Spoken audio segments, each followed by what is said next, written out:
This is ancient Rome, the heartbeat of an empire, birthplace of one of the greatest civilizations on Earth. Written in stone, its ruins tell a remarkable story.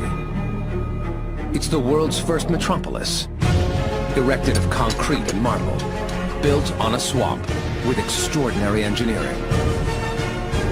Buried beneath modern streets are the pillars of Rome's power, inspired by ambition and driven by innovation. Today, archaeologists are piecing together newly found fragments of a city and of a people who profoundly influenced the world.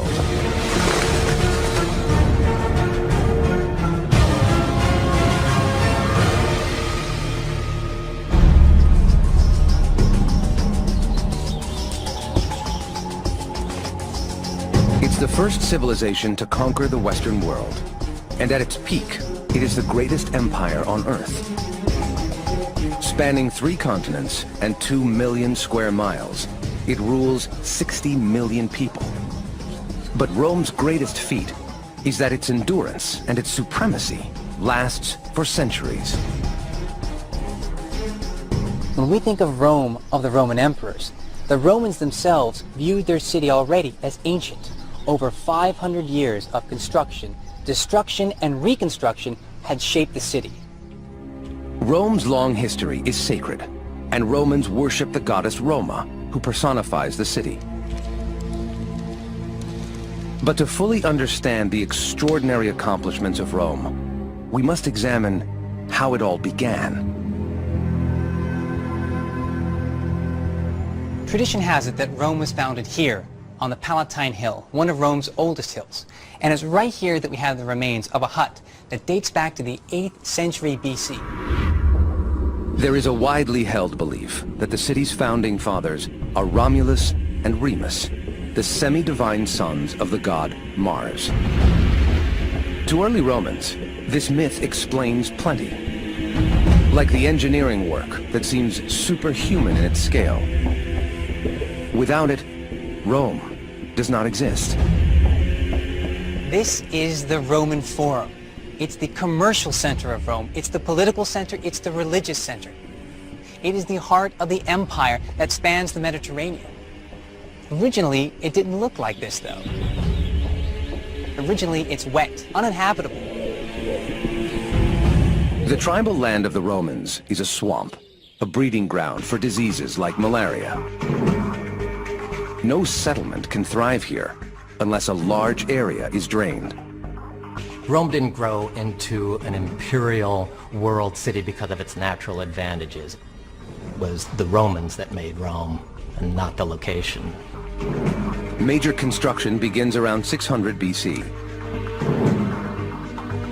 An army of laborers cut channels. At first, they're just open drains, collecting water as it runs off the hills. Later, they are covered over and built on. These tunnels are so well made and robust that even today, some are still in use. The way they go about making these kinds of drains is they start with the bedrock. So the lower courses, the lowermost courses, they're actually cutting right through the bedrock, the tuff of the hill of the Capitoline. Then on top of that, they take other blocks and they stack them up to make these walls. Only recently have these drains been properly explored. Archaeologist Cristiano Ranieri is mapping all of the tunnels in the system. In every corner, in every crack, he finds something new. Cristiano is examining this material, amphorae, ceramics, bones, and it just accumulates over time as people continue to dump the debris into the channels. This material documents the life of ancient Rome. The last person to see these fragments is probably the Roman who discards them 2,000 years ago. But the most remarkable find is still the network itself, its sheer size, purpose. Ranieri reveals more than 15 miles of tunnels. The construction rivals any of the buildings above and marks a key moment. The beginning of Rome's march from tribal settlement to imperial city. Without structures like this, we wouldn't have the Forum becoming the grand space it was for commercial activities, for socializing, we wouldn't have Rome.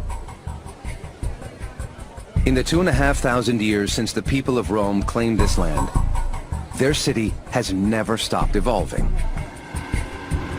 Today, civil engineers are cutting their own tunnels to build a new subway line. Their work often turns up pieces of the past.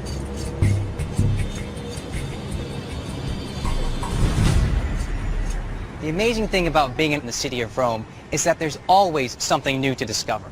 You can dig anywhere in this city, and you just don't know what you're going to find. These ruins are found on the planned site of a subway exit. In its time, this is an imperial building with a public role in shaping the city. This piece of stone hung on its exterior. The name is Fabius Felix Passiphilus Paulinus vir clarissimus et illustris Prefectus Urbis Studis Suis. This discovery is very important, maybe to understand the function of the imperial building. It's a public building dedicated by the Prefectus Urbis, the closest thing Rome has to a mayor. The office supervises the import of grain. It controls the police force and maintains the roads, the drains, and the water supply. But its main duty is to oversee planning and building. It dates back to the early days of the Roman Republic. And from the beginning, its holders have tried to forge order from chaos, to manage and map a city that changes with every passing year. Sometimes we tend to compress it and imagine the Colosseum was always there, and these, grand imperial Rome was always there. Ancient Rome was not one place. Ancient Rome lasted a long, long time. Construction is a political tool, fueled by the spoils of war, and used to display power and generosity. One of the fundamental spurs to building is personal glory. The way that you are remembered is through your name remaining on people's lips and your monument being permanent. Rome's skyline becomes crowded with temples and monuments. The Theater of Pompey, the Forum of Caesar.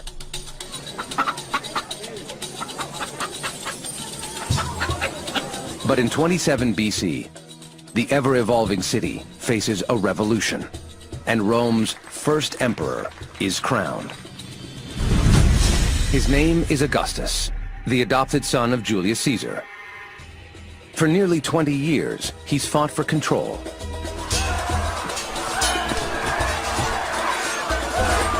He eliminates all his rivals, and now from his base on the Palatine Hill, he seizes power for himself. This is the house of Augustus, and it was here, within these walls, more than 2,000 years ago, that Augustus redesigned Rome and made this a command center for his empire. He now has the vast resources of the empire at his disposal. The control of the most advanced civilization on Earth is now in the hands of one man.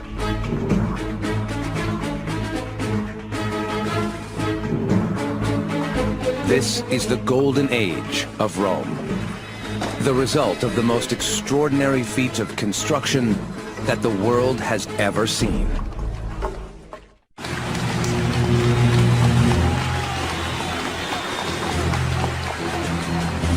In the 1st century AD, a settlement of 10,000 is considered a large city. Rome is home to 1 million. Augustus finds himself ruling a city that's bursting at the seams, exploding under the weight of its own success. And Rome is on the brink of a crisis.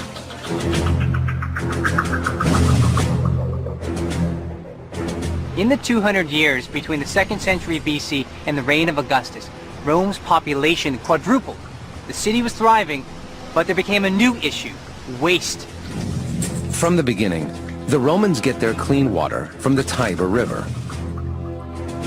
Unfortunately, it's also where many of the city's drains are dumped, and it's contaminated.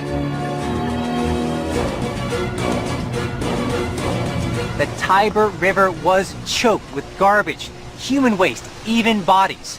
You wouldn't want to drink out of the Tiber River anymore. So begins one of the greatest construction projects in the ancient world. An engineering marvel brought on by necessity.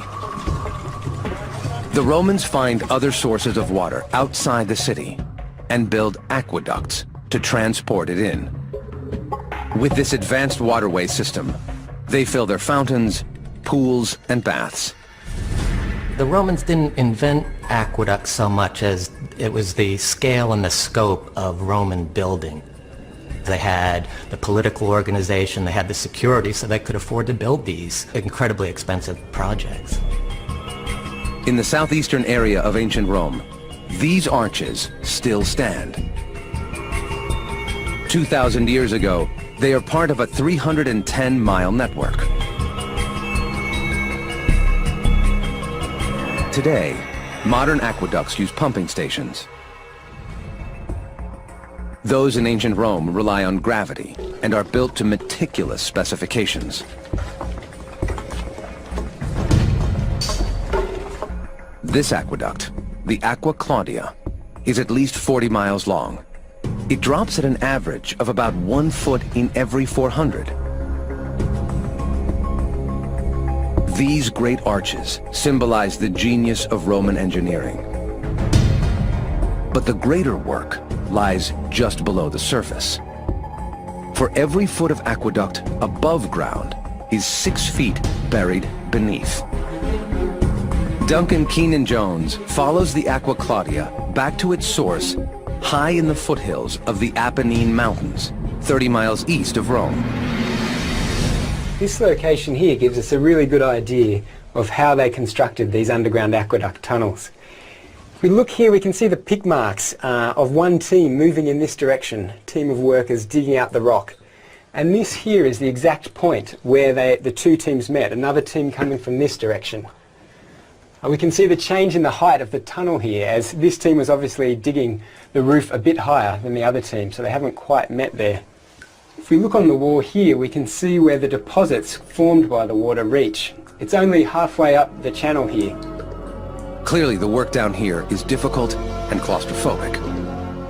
The tunnel is just high enough to swing a pickaxe. Every inch ahead takes the tunnelers farther away from light. And the men have only a single flame to work by. Small recesses in the walls hold their lamps. But tunneling is not the only labor. It takes constant work to keep the water flowing. This is the remains of the original lining of the channel. We can see here that this thin layer on top of the mortar is a build-up of limestone, like scale in your kettle, or like stalactites and stalagmites in caves. Even this small amount here could reduce the amount of water getting to Rome by half. So it required continual maintenance to chip out this deposit and make sure that as much water as possible reached Rome. Romans are able to draw fresh water whenever they need it, a luxury enjoyed by even the poorest citizens. This simple act is part of what makes the city unique, and the emperor reaps the rewards. Aqueduct building was part of a whole social system and should be understood in the context of social life and political life in Rome.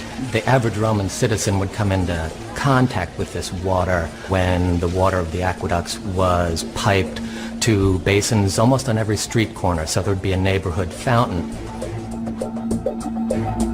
These aqueducts are a symbol of triumph, a constant reminder of Rome's greatness and of the man who built them. They get credit, their presence was advertised by these fantastic projects, almost magically delivering water into town in abundance, keep the crowd happy, because that was part of the whole equation in Rome. You know, bread and circuses, could be bread circuses, and baths should be really part of that. In the early 3rd century, every single person in ancient Rome might have access to nearly 300 gallons of water a day. Now, other commodities can be imported, further expanding Rome's vast network of trade.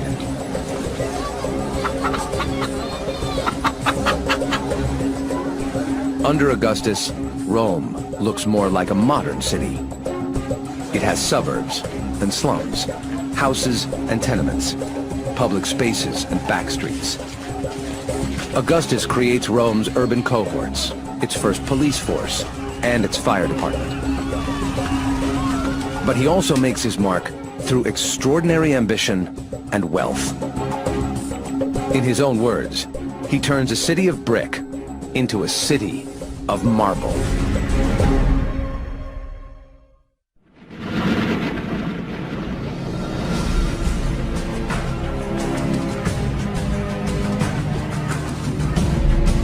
The crowning of Augustus marks the beginning of a period of peace and prosperity for Rome.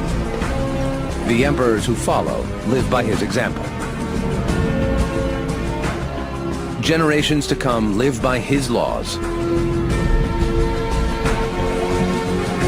in a city that he redesigns and rebuilds. Augustus's contributions were immense. He improved the hygiene with the aqueducts and the drainage, but they also built these great spaces like the Imperial Fora. These great public spaces are the heart of Rome, where trade, entertainment, law, and politics are played out.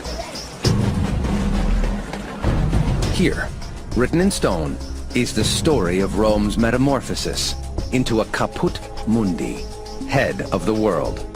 The old Forum of the Republic is a jumble of temples, paths, and statues. But next to it, Augustus builds something different. Rows of columns, clean lines laid out in a disciplined grid, built to intimidate. From this place, Rome can rule the world. Augustus began that project of providing the Romans the civic space to be Romans. Naturally, it is known as the Forum of Augustus. These towering ruins are just a shadow of what once stood here. It is used as a meeting place, but also houses a massive temple to honor Mars, the god of war.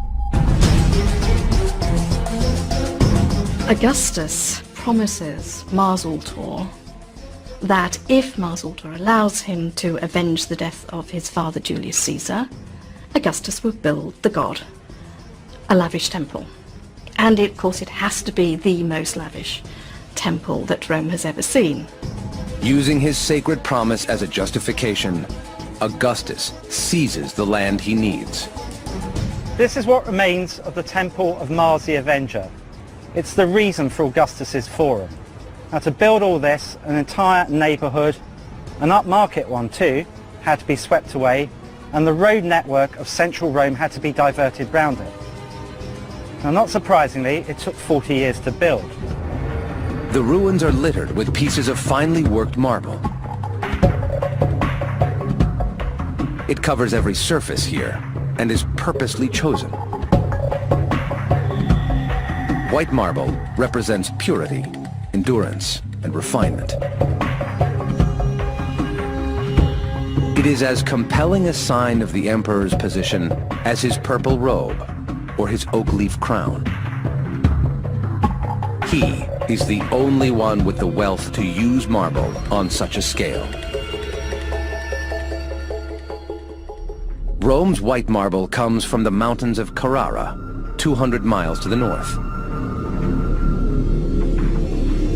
The ancient Romans were the first to quarry on a large scale here, and today the work still continues. That's Julius Caesar who begins quarrying marble here in Carrara, but it's not until Augustus that the pace really quickens, as the emperor decides to transform the city of brick into the city of marbles. Modern machinery is used to quarry 1.5 million tons of marble from Carrara each year. Back in the 1st century, it's left to pure manpower. The quarries of Augustus are run like a military operation. At the height of empire, as many as 27,000 men, and that's the equivalent of 4 to 5 legions, were employed in quarries throughout the empire. Whenever they could, the Roman quarrymen would exploit natural fissures in the rock when prizing away blocks. Otherwise, they'd gouge channels into the quarry face and on the shelf above. Holes would be drilled above the block, wooden wedges would be inserted into them and doused with water. As the wood expanded, it would create a natural fault line in the block. With simple tools, quarry workers extract marble blocks and prepare them for transport. These are actual Roman tools found in this very quarry. The larger pick heads would have been used to gouge channels in the quarry face itself. But these smaller ones were used for roughing out the block, a process that concluded the extraction. A special group of quarrymen called the quadratarii would basically square the block, removing the excess stone and making the blocks lighter for travel. Once the blocks are prepared, the Romans carry them a mile down the mountain, and then 200 miles back to Rome. After extraction, the blocks would be loaded onto wooden sleds, and they'd be lowered very, very slowly down the mountain on sled runs made from compacted rubble and detritus from the quarry. Once they reached the valley, they'd be loaded onto carts drawn by teams of oxen who would drag them all the way to the coastline a few short miles behind me. Brilliant white Carrara marble adorns most of imperial Rome. Augustus also dresses his forum with materials transported from all over the empire. Every slab is a statement, a testament to progress. We're now standing in the Aula del Colosso, the room of the Colossus. And if you look at the checkerboard floor below my feet, you'll see 2 of these different kinds of marbles. We have this yellow, golden-hued marble from North Africa and this white, purple streaked marble from Western Turkey. Now, these were luxury goods. To walk across them was almost like walking across gold. But they also were able to, in some sense, conjure up a mineral map of empire. And they summoned up the resources necessary to bring the provinces to the capital, literally by the power to move mountains. The propaganda is a stroke of genius. The public views the extravagance of the Forum as a striking symbol of the emperor's supremacy. But this power is shared by all Romans, who tread the spoils of foreign wars beneath their own feet.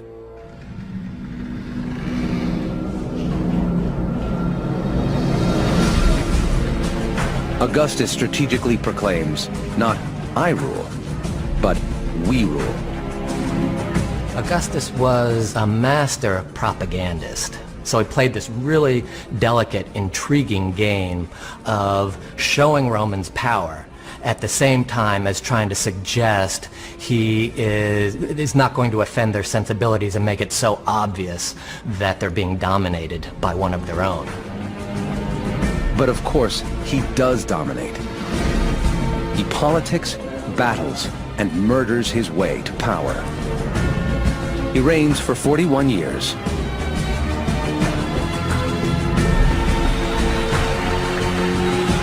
And when he dies, he is the only ruler that most of the people have ever known.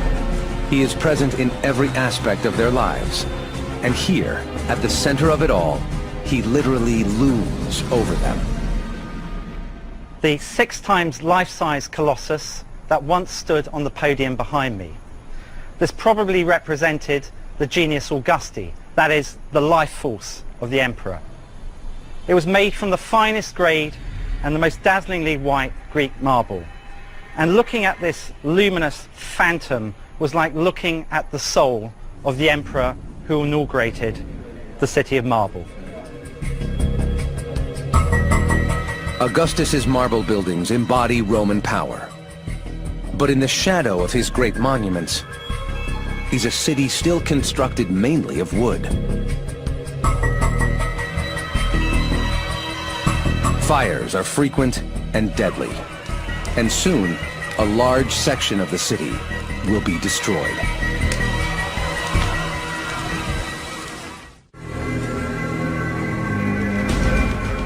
Rome is famous for its gleaming white marble.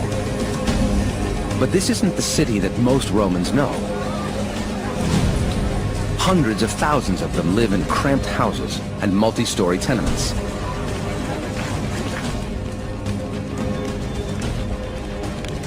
They use open braziers for heating and cooking, presenting a constant risk of fire. And the city's greatest vulnerability. Time and time again through Rome's history, fires break out. They break out frequently because so much of Rome, the residential quarters, are high-rises made largely of wood, and the fire can spread quickly through the narrow streets. But there is an important byproduct to this destruction. It allows many emperors the opportunity to rebuild the city and to leave their mark. As many as 100 fires break out daily. Most are contained, but some are catastrophic. The worst comes in the summer of AD 64. It burns for a week, destroying 70% of the city's neighborhoods, leaving Rome a smoldering wreck. Nero is the emperor at the time. He is later accused of deliberately starting the fire himself in order to build a new dream city. But some scholars reject this claim. Looking at the evidence today, Nero leads a rapid, effective reaction to the city's crisis. He or his advisors certainly had a pragmatic response to what was a national disaster. The fires are out, but thousands of people are left homeless. Rome must rebuild again, quickly and cheaply. They come up with a new way of building and turn to a relatively new experimental technology. One that only Romans have access to. All throughout the Mediterranean, people have been using mortar for a long time. It's a kind of gluey substance composed of lime, sand, and water. But the Romans come along and do something a little bit different. They add an aggregate, and this creates concrete, and that is extraordinary. It's probably the most important contribution the Romans make to the field of architecture. Mortar holds building blocks together, but add crushed stone, and it becomes a construction material of its own. When the Romans first mix concrete, it is an act of genius, but also the result of a little luck. Normally, mortar would be made with ordinary sand. The city of Rome doesn't have much ordinary sand, it's all volcanic. Put volcanic sand into the mix, and it produces a very particular reaction. It has very unique reactive capabilities with hydrated lime, and in addition, it forms very durable pozzolanic cements. This is really the secret of Roman concrete. Using this ingredient makes top quality concrete. And so by accident, really, they used this ingredient which gave them a faster setting and incredibly strong and totally superior material. Most importantly, it doesn't have to be quarried. The rubble left by the fire is just recycled. The Great Fire must have created a vast amount of debris, which had to be cleared away. And of course, concrete is an ideal material for making use of that debris. Is of course you can put a lot of that rubble into the concrete core. Well, here we're looking at the wall nucleus, or core of the concrete structure.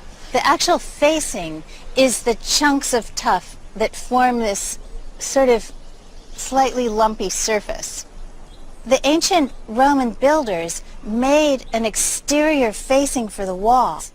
Then they filled the interior with concrete. The basic technique is to pour the mix between two faces of brick or stone. Eventually, the Romans used timber in a technique called shuttering that enables them to make molds in any shape.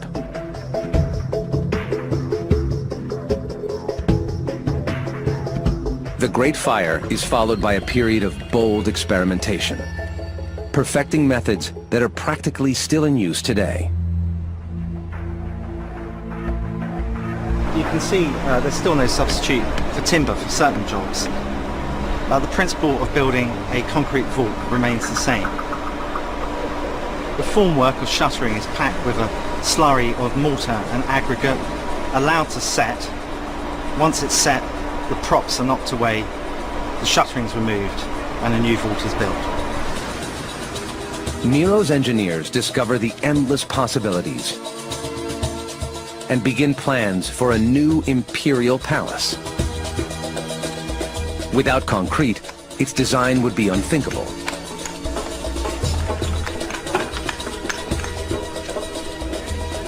A great loss from Rome's skyline is Nero's most innovative architectural construction. The Domus Aurea, or Golden House of Nero, lies beneath the Baths of Trajan, and at the center of this complex was an octagonal hall made of revolutionary concrete vaulting. You would not know you were in a concrete room. Rather than having a structure which has to have massive walls to support it, you can begin to see the Roman architects and engineers paring away at the structure. They're turning things that look like the tents of the Persian kings, which are ephemeral, and making them permanent. In AD 68, Nero kills himself as a palace coup strips him of power. A year of civil war follows, and the new dynasty plans to erase all of his monuments. The Domus Aurea is stripped, filled with earth, and built upon. It lies forgotten for 1,400 years. Its gardens become the site of the new arena, the Colosseum, and Nero himself becomes little more than a despised memory. And yet, what he's achieved can't be ignored. He championed a new way of building, one that is as radical in its time as the construction of the first skyscrapers. Buildings with arches and vaulted ceilings appear all over the city. Concrete is so versatile, strong, and cheap that engineers can work on a much grander scale than ever seen before. And this is Nero's legacy. His work lays the ground for one of the greatest of all Roman buildings, the Pantheon.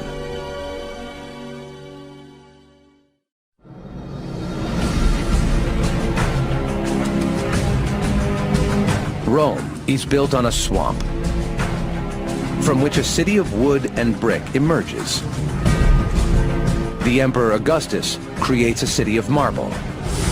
It burns, and Nero rebuilt it. In AD 125, the empire reaches the height of politics, culture, and technology. Then, the Emperor Hadrian builds one of Rome's greatest monuments. Here we are in the Pantheon, the greatest of all Roman domes. It's the culmination of their building technology using unreinforced concrete, and the whole space measures 150 foot wide and it's 150 foot tall. So it's a fantastic spatial experience. The Pantheon is a mystery. That's its attraction. You cannot classify it. It doesn't look like anything you've ever seen. You go into it and the space is a rush that sweeps you up into it, and that's its fascination.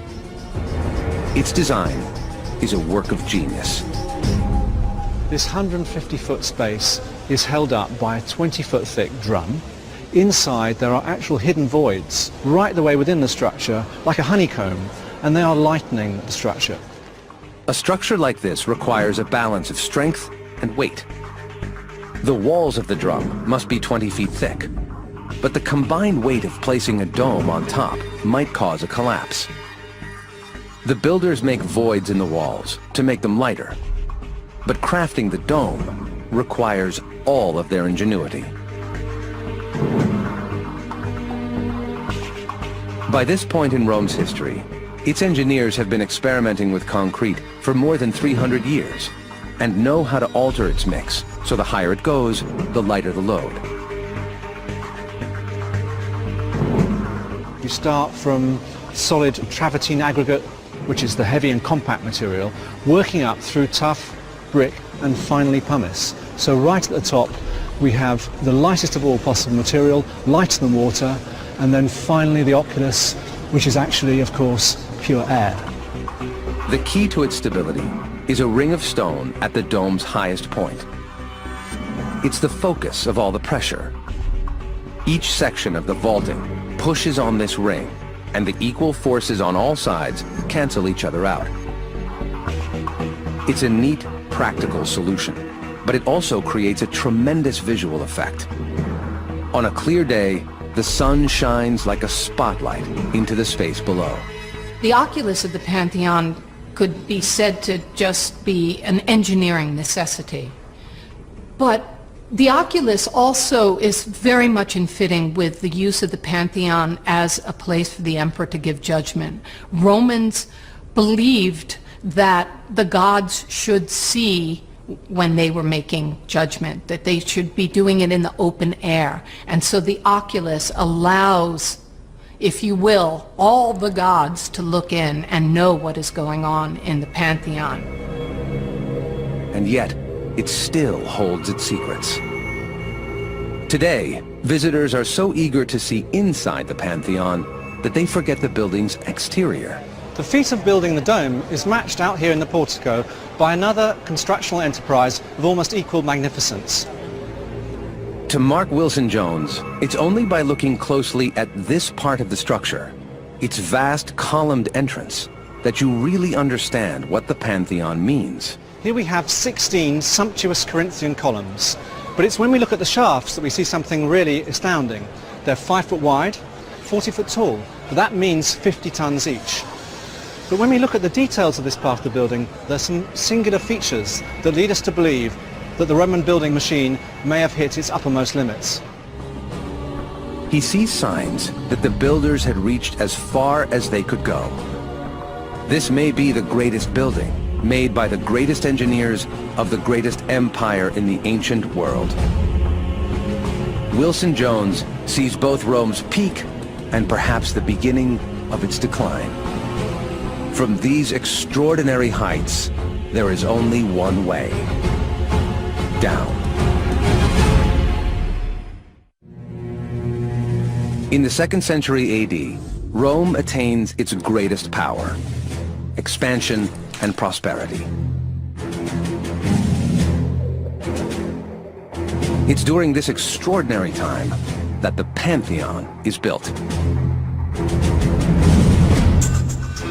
This cylindrical chamber is 7 stories tall and crowned by what is still the largest unsupported concrete dome anywhere in the world.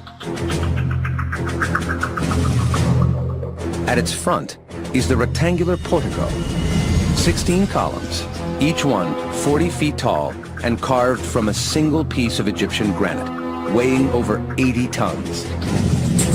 The Pantheon has long been a symbol of Roman dominance, a reflection unchallenged in the ancient world. But those that look closer at this building find flaws.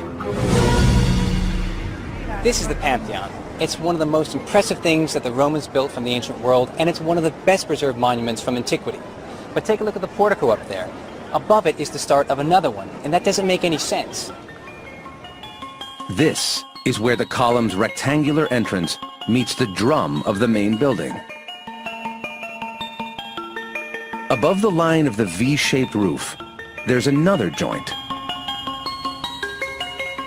Did the Romans intend to build the entrance even higher but think better of it. Lots of people have been trying to get an explanation for this phenomenon. It's puzzled architects since the 15th century. It's a strange puzzle, but it seems to have been begun all as part of one unified project, and then presumably something went wrong. Has ancient Roman technology finally hit its limit? After centuries of improvement and innovation, have the builders' ambition outstripped their ability? This building was the product of a massive operation. The columns shipped all the way from Alexandria. And here, Mark Wilson Jones believes he has spotted the weak link. You know, that's a long sea voyage.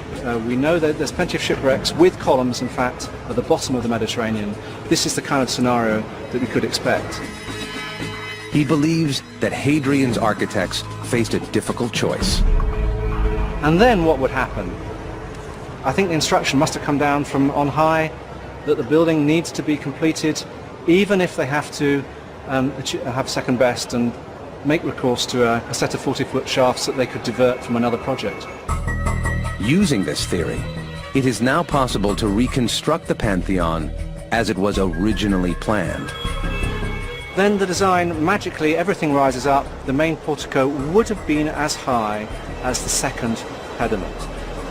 So then, instead of this rather enigmatic building, we would have a much more perfect unified project. Instead, they make a practical, pragmatic choice. And this is the building that we have today. But the Pantheon will be one of a kind. At this moment in history, Rome's best engineers are at their height. Rome will never again come this close to perfection. This is Roman construction near the apogee of its powers. They certainly couldn't have done it 100 years later, that's for sure. The city of Rome grew because the empire expanded. It was run by men who demanded more and better and paid for it with conquest. When the power of the empire faded, so did the city. There came a time when the glories of Rome were just a memory. Its organization, its technology, its ability to build were gone too. When this wall is constructed, the Pantheon is already 700 years old. Take a look at this wall right here.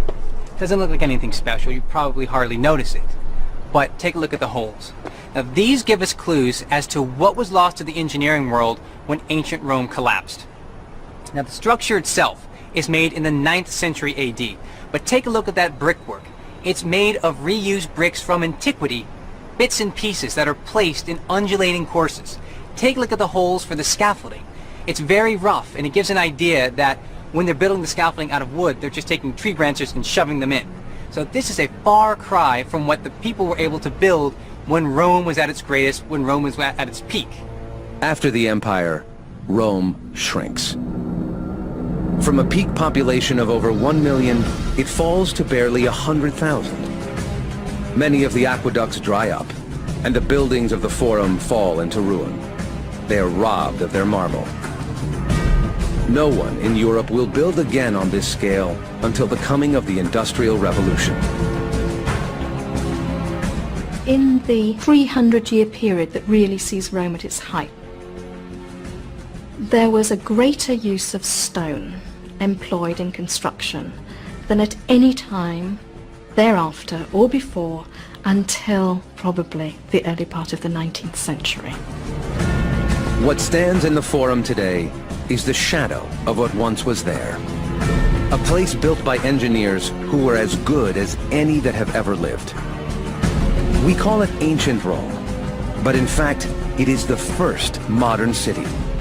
A city centuries ahead of its time.